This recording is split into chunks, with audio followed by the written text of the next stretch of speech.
If you want to bring a photo into Gimp, there are a few easy ways to do it, and I'm going to walk you through the fastest one first. This is a simple beginner-friendly skill, but it's also one of the most important things to learn if you want to start editing images in Gimp.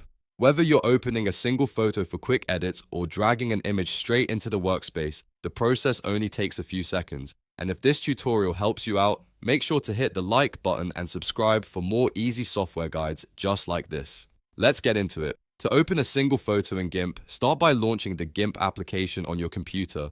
Once Gimp is open, look at the top menu bar and click File. From the drop-down menu, select Open. This is the main option you'll use whenever you want to load an image from your computer into Gimp. After clicking Open, a file browser window will appear.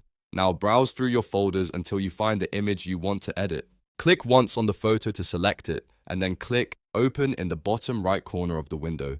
Gimp will import the photo and display it in the editor, ready for you to make changes. If you want an even faster way to do this, you can use the keyboard shortcut Ctrl O.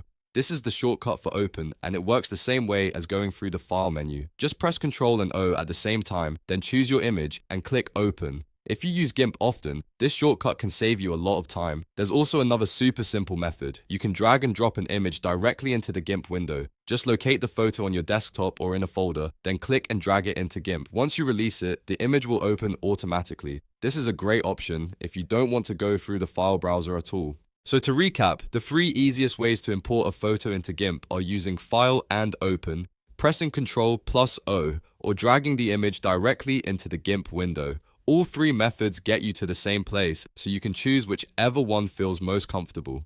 That's how to import photos in Gimp the easy way. If this video helped you, please give it a like, subscribe to the channel, and turn on notifications so you don't miss the next tutorial. Thanks for watching, and I'll see you in the next one.